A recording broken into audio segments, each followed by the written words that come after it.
누가복음 15장에 보면 탕자의 비유가 나옵니다. 이른 아들을 재탄는 아버지의 비유의 말씀입니다. 아버지가 두 아들이 있었는데 동생이 먼저 자기에게 돌아올 재산 상속권을 오히려 요구를 합니다. 자기 목을, 내 분깃을, 내 유업을 먼저 달라는 것입니다. 아버지가 둘째 아들에게 그의 목을 주었습니다. 그 목을 받고 둘째 아들은 먼 나라로 갔다고 기록을 하고 있습니다. 여러분, 먼저 달라는 것도 아버지에 대한 예의는 아닙니다. 또한 그 분깃을 갖고 그곳에 가서 여러분 경제적인 활동을 한 것이 아니라 성서는 허랑방탕했다고 이야기해주고 있습니다. 탕진한 것입니다. 그 많은 재산을 다 낭비하고 말았습니다. 급기야 가진 것이 없게 되었고 옆에 있었던 수많은 사람들도 다 떠나고 말았습니다. 여러분, 앞이 캄캄해서 돼지를 치는 돼지치기로 전락하고 말았습니다. 그러나 배불리 먹을 수가 없어서 돼지들이 먹는 쥐염 열매로 배를 불리고자 했다고 성서는 기록하고 있습니다. 그때 내 아버지 집에는 품꾼이 많은데 그들은 배불리 먹는데 나는 여기서 굶어 죽는구나 라고 생각을 합니다. 그는 하나님과 아버지께 죄를 졌다고 회개하며 내가 아버지 집으로 돌아가겠노라 라고 다짐을 하게 됩니다. 다짐하면서 나는 아들이 아니라 나는 품꾼으로, 종으로 아버지가 받아주시면 좋겠다. 그는 머릿속에 내새기며 하늘 아버지와 내 아버지께 죄를 지었다. 나는 아들이 아니라 품꾼으로 받아주셨으면 좋겠다. 품꾼이 하나로 받아주옵소서. 그 말을 내새기며 떠나왔던 아버지 집으로 돌아가게 됩니다. 상거가 먼데 먼저 아버지가 그 아들을 알아보았습니다. 달려가서 그를 안아주었습니다. 자기는 종으로 받아지기를 원했는데 아버지는 내가 잃었다가 얻은 내 아들이라. 제일 좋은 옷을 입혀라. 손에는 오히려 가락지를 끼우고 발에는 신을 신겨라. 그리고 살찐 송아지를 잡으라. 즐거운 잔치를 배설하게 됩니다. 자기 스스로는 종이라고 생각하며 아버지 집에 왔는데 아버지는 아들로 받아주는 것입니다. 여러분, 축제가 벌어지고 있는 모습을 누가복음 15장 11절 이하에 우리는 볼 수가 있습니다. 여러분, 한 주간 동안 어떻게 사셨습니까? 집을 나간 둘째 아들은 허랑방탕하며 낭비하고 오히려 탕진했습니다. 여러분, 이 세상에서 살다가 어떻게 살다가 오늘 아버지 집에 오셨습니까? 어느 분들은 한 주간 동안 주님의 뜻을 이루지 못하고 주님의 말씀대로 살지 못했으며 나는 참 죄인이다 생각하며 주의 전에 올라오신 분이 있습니까? 나는 죄인입니다 라고 하나님의 전에 올라오셨습니까?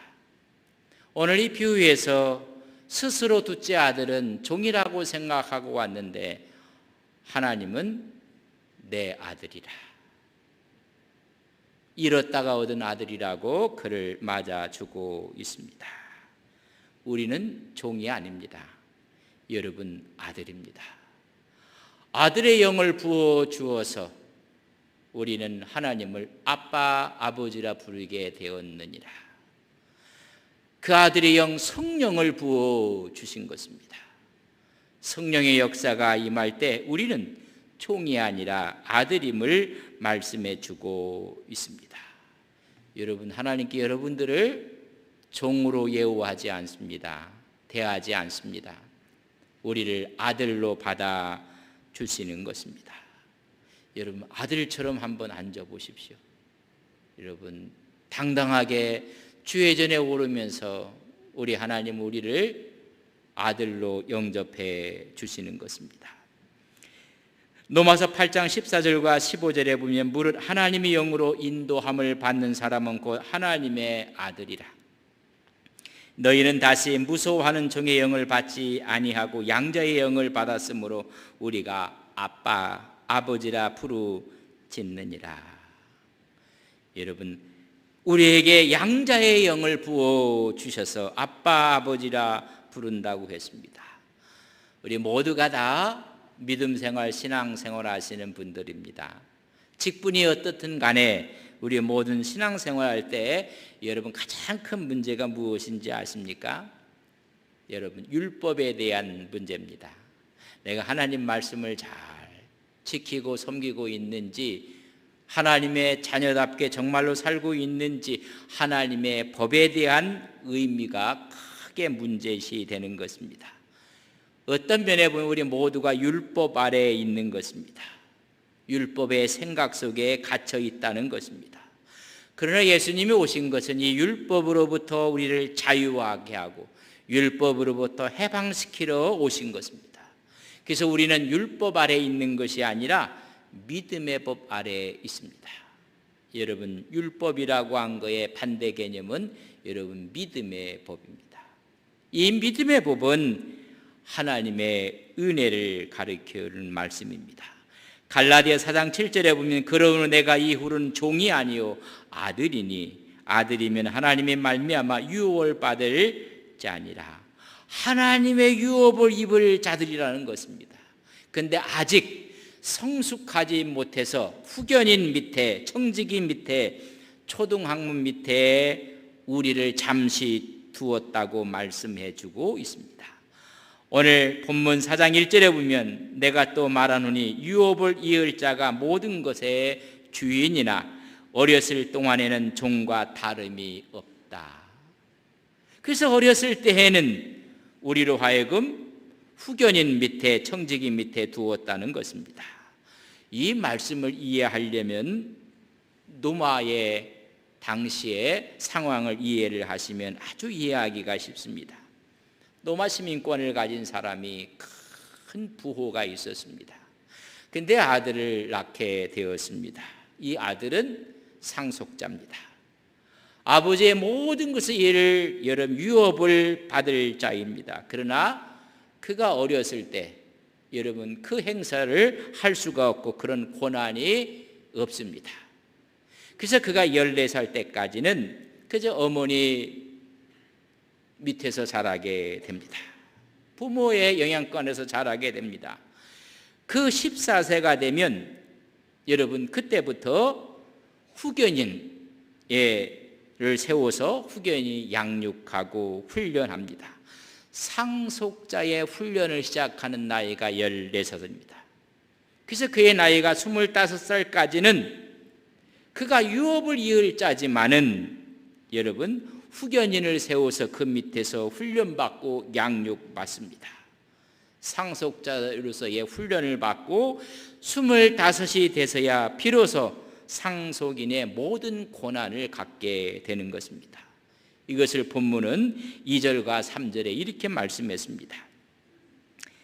그 아버지가 정한 때까지 후견인과 청지기 아래에 있나니 이와 같이 우리도 어렸을 때에 이 세상의 초등학문 안에 있어서 종노릇 하였더니 여러분 14살에서 25살까지는 후견인과 청지기 밑에서 이 세상의 초등학문 밑에서 양육과 훈련을 받으며 상속자의 훈련을 받았다는 것입니다. 하나님께서 정한 때인 것입니다. 그 때가 넘어가면 이제는 상속인으로서의 권한을 가질 수가 있는 것입니다. 그 정한 때까지는 모두가 율법 아래에 있는 모습인 것을 오늘 말씀해 주고 있습니다. 우리가 예수를 믿고 구원받고 하나님의 아들됨을 우리가 깨닫는 순간, 그리고 이런 훈련을 통해서 깨닫는 순간 진정한 하나님의 유업을 이을 자로 서게 되는 것입니다. 여러분, 종이 아니라 아들의 권한을 갖게 되는데 그때가 언제가 그리스도가 올 때까지입니다. 이 사실을 본문 4절에는 이렇게 기록하고 있습니다. 때가 참에 하나님이 그 아들을 보내사 여자에게 나게 하시고 율법 아래에 나게 하신 것은 이제 때가 차서, 그 때가 어느 때인가? 하나님이 아들을 보내서 여자에게 나게 하시고 율법 아래 나게 하신 그때를 말합니다. 우리가 카이로스라는 시간도 이야기하고 물리적인 시간 크로노스도 이야기하는데 이 두 가지 시간이 딱 맞는 정점, 여러분, 때가 찼다는 이야기는 충만한 때, 완성된 때를 이야기합니다. 창세기부터 여자의 후손으로 왔다는 그 예언의 말씀이 이제는 완벽하게 이루어지는 그때, 여러분, 메시아가 오시는 때를 이야기해 주고 있습니다. 그 때를 두 가지로 말씀합니다. 여자에게 나게 하시고, 이 세상에 남자의 힘을 빌리지 않고 나온 사람이 없습니다. 혈통적으로 이 땅에 온 사람이 아니라는 것입니다. 성령으로 잉태되었다는 이야기는 온전하신 하나님으로 오셨고 완전하신 사람으로 오신 그분이 오실 때까지 우리는 후견인 밑에 있었다는 것입니다. 그래서 그분이 오셔서 율법 아래에 있는 모든 사람을 속량하기 위해서 오셨다는 것입니다. 율법으로부터 구원하시려고. 여러분, 인류는 종교라는 것에 얽매여 있습니다. 여러분, 종교의 삶은 수행을 해야 되고 고행을 해야 되고 무슨 지켜야 될 수많은 조항들이 있습니다. 인류를 종교로부터 구원하시기 위해서 여러분, 그 매여 있는 상태에서 우리를 구속하시기 위해 오셨다고 오늘 5절 말씀에 말씀해 주고 있습니다. 율법 아래에 있는 자를 속량하시고 우리를 아들의 명분을 얻게 하려 하심이라. 우리 모두가 율법 아래 초등학문 밑에 종노릇하고 있었다는 것입니다. 모든 인류는 율법 아래에 있는 것입니다. 태생적으로 율법 아래에서 태어나서 율법 아래에서 자라고 율법 아래에서 교육받고 그 속에서 여러분 매여 있는 인생입니다. 율법의 하에 있었던 삶을 우리는 말씀해 주고 있습니다. 그래서 율법을 지키기 위해서 최선을 다하지만은 마지막에는 율법을 지키지 못하는 자기 모습을 바라보고 바울이 고백했던 오호라 나는 공고한 사람이로다. 내 마음으로 법과 내가 실제 이루어진 일이 달라짐을 고백하고 있는 것입니다. 평생 이것을 깨닫고 확인하고 죄의식 속에 살고 율법 아래에 있는 인류의 모습을 말씀해 주고 있습니다. 모두가 율법 아래에 갇혀 있는 사람들입니다. 유대인들도 모두가 율법 아래에 갇혀져 있었습니다. 예수님의 때 당시에 우리 주님께서 가르치시고 병을 치유해 주시고 천국의 말씀을 증거하며 얼마나 바쁘셨는지 제자들조차 밥 먹을 겨를이 없었습니다. 안식일 날 하루는 제자들과 함께 밀밭 사이로 지나갔던 사건이 있습니다. 누가복음 6장 1절에 보면 안식일에 예수께서 밀밭 사이로 지나가실새 제자들이 이삭을 잘라 손으로 비비어 먹은 사건이 기록되어 있습니다. 공교롭게 그날이 안식일이었습니다. 여러분, 이삭을 잘랐습니다. 여러분, 추수한 것입니다. 그 이삭을 여러분 비볐습니다. 여러분, 탈곡한 것입니다. 중대한 율법을 어긴 것입니다. 안식일 날 노동을 하고 말았습니다. 여러분, 이것을 가만히 성서를 보면 유대인의 전통에서 나온 것입니다. 율법의 근거는 아닙니다. 사무엘상 21장 1절로 6절에 보면 제사장 아히멜렉이 있는 곳으로 다윗과 그의 일행이 사울의 칼날을 피해서 가게 됩니다. 여러분, 피해 오면서 음식을 하나도 먹지를 못했습니다. 그때 혹시 먹을 것이 있는가를 요구를 합니다. 아히멜렉 제사장이 먹을 것이 없다. 그러나 하나님께 드렸던 진설병, 거룩한 떡이 있다. 그 떡을 주면서 여자를 가까이 하지 아니했느냐를 묻습니다. 우리가 오면서 먹을 겨를도 없는데 우리는 모두가 깨끗하게 지켰다. 그때 진설병을 갖다 줍니다. 우리 주님께서 이 사건을 너희들은 읽어보지도 못했느냐 이야기를 합니다. 율법의 근본 정신은 문자적으로 법조항을 지키는 데 있는 것이 아니라 하나님의 사랑에 기초한 그 의미를 깨달아야 되는 것입니다. 그러면서 우리 주님이 내가 안식일의 주인이라, 안식일을 창조한 자고 안식일을 입법한 자라고 말씀해 주고 있는 것입니다. 안식일은 예수 그리스도의 구원과 사랑을 실천하는 날이요, 하나님의 영광과 인간에게 유익을 위한 날인 것을 다시 한번 말씀을 해주고 있습니다. 여러분, 모두가 율법 하에 갇혀 매여 있어서 율법의 근본 정신 사랑과 하나님의 패례를 잃어버리고 있었던 것입니다. 누가복음 6장 6절에 보면 이런 말씀이 기록되어 있습니다. 또 다른 안식일에 예수께서 회당에 들어가사 가르치실 때 거기 오른손 마른 사람이 있는지라. 여러분, 안식일 날 오른손 마른 자를 주님께서 일어나시라고 해서 그를 치유해 주었습니다. 서기관과 바리새인들이 들고 일어납니다. 안식일을 범했다는 것입니다. 율법의 근본 정신은 사랑입니다. 사랑을 실천하는 것인데 바리새인들도 서기관들도 자기의 짐승의 구덩이에 빠져 있으면 안식일 날 구해내는 것에 대해서는 그들이 아무 말을 하지 않고 구해낼 수 있다고 생각을 하는데, 이 사람은 죄에 빠져 있는, 오히려 마귀에 빠져서 손을 쓰지 못하는 사람을 고쳐 주었습니다. 오히려 안식일 날 고쳐 주었다고 그들은 화를 내고 있는 것입니다. 우리 주님께서 이렇게 묻습니다. 안식일 날 선을 행하는 것과 악을 행하는 것, 생명을 구하는 것과 죽이는 것, 어느 것이 옳으냐? 그들은 아무 말을 하지 못하고 분을 삭히지 못했다고 성경은 기록해 주고 있습니다. 선한 행위를 하는 것마저도 율법하에서 제한을 하고 있는 그들의 모습을 보게 됩니다. 우리는 율법하에서 태어나서 율법적인 사고로 율법적으로 살아가고 있는 것입니다.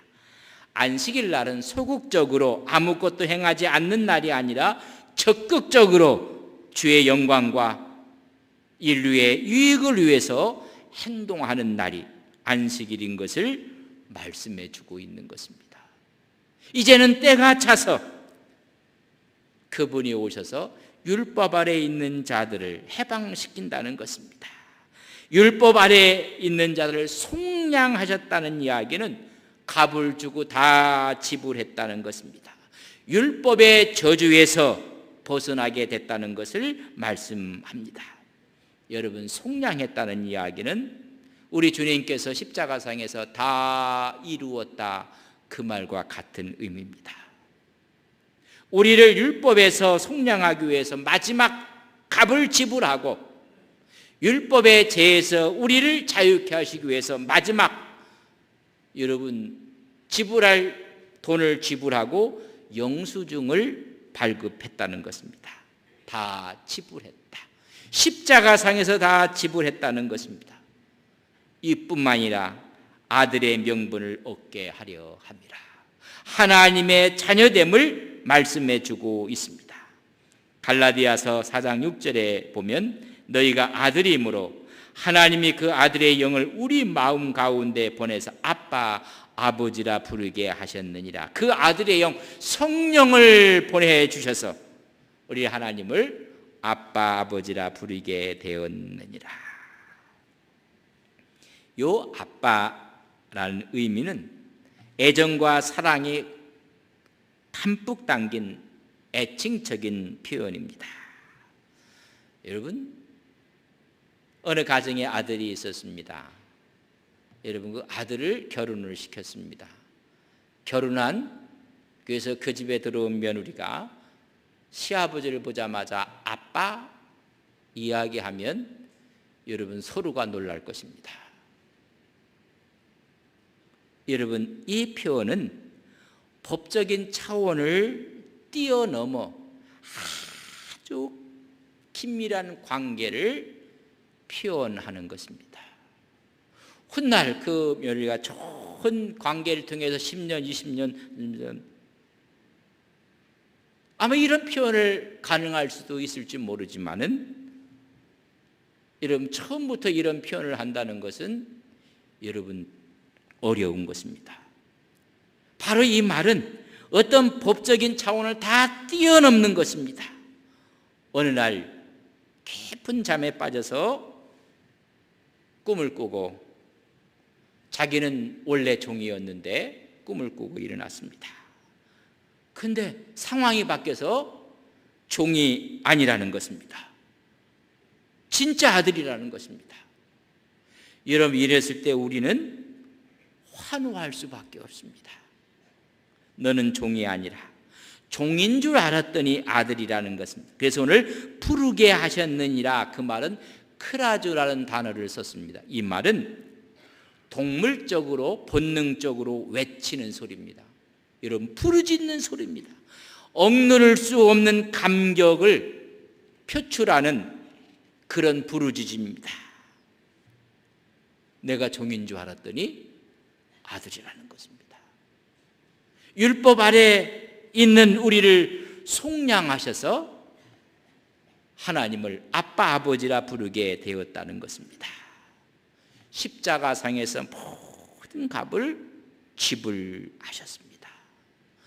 우리는 이제는 종이 아니라 하나님의 아들입니다. 우리를 속량한 장소는 여러분 십자가입니다. 그 십자가는 구원의 출발점이 된 것입니다. 이제 우리는 종이 아니라 아들입니다. 그 아들의 유업을 우리는 받을 자들입니다. 여러분, 그 유업에 대해서 7절에 이렇게 말씀하고 있습니다. 그러므로 내가 이후로는 종이 아니요 아들이니, 아들이면 하나님으로 말미암아 유업을 받을 자니라. 여러분, 그 유업을 받을 자라는 것입니다. 우리는 상속자라는 것입니다. 종의 신분에서 벗어나 하나님의 자녀가 된 것만도 감격입니다. 이 하나님의 자녀가 된 것은 어떤 조건이나 어떤 혈통으로 이루어진 것도 아니요 율법적인 행위로 얻어진 것도 아니라 오직 하나님의 은혜로 된 것입니다. 그런데 더 놀라운 것은 앞으로 우리가 얻을 하나님의 유업이 있다는 것을 말씀해 주고 있습니다. 아버지께서 약속하신 유업을 얻는 것입니다. 그 유업은 베드로전서 1장 4절에 보면 썩지 않고 더럽지 않고 쇠하지 아니하는 유업을 있게 하시나니 곧 너희를 위하여 하늘에 간직하신 것이라. 하늘의 영광이 있다는 것입니다. 그래서 베드로에서는 우리를 왕 같은 제사장이라고 부르고 있는 것입니다.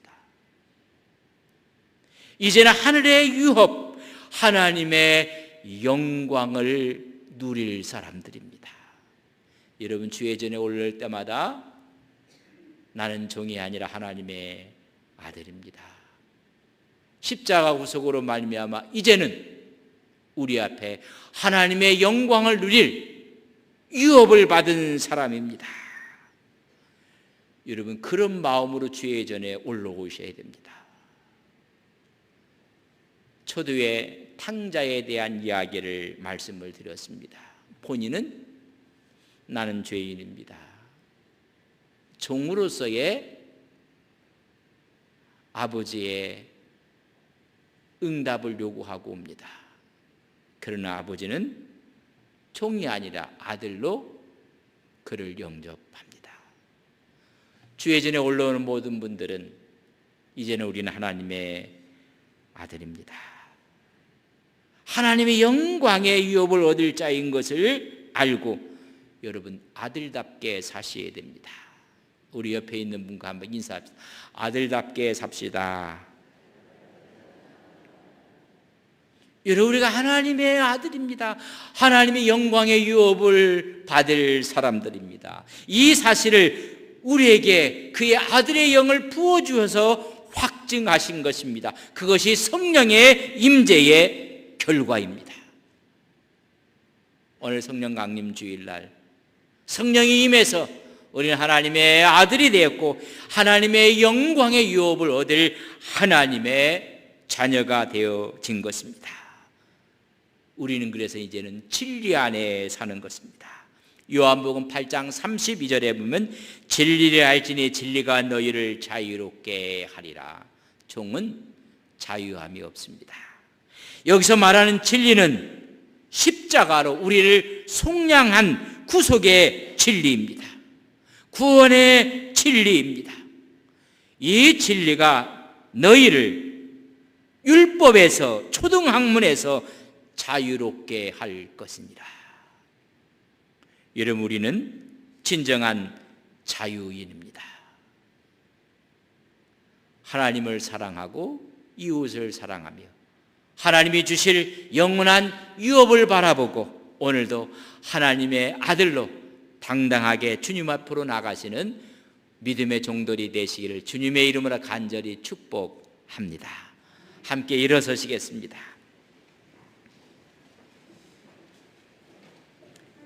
십자가